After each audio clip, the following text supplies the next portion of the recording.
Hello,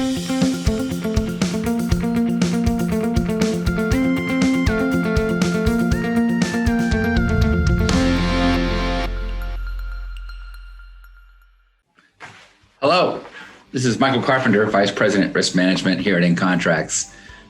I want to talk to you about identifying risk for a risk assessment.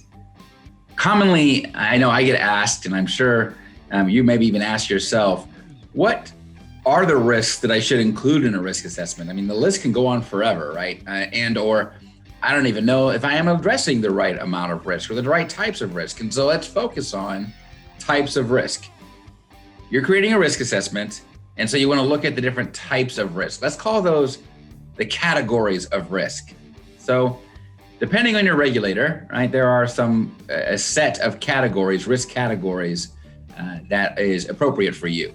Some common categories might include strategic, reputation, compliance, and then you can get into the financial aspect and say market risk, interest rate risk, liquidity risk, credit risk, those kind of things. And so these are examples of risk categories.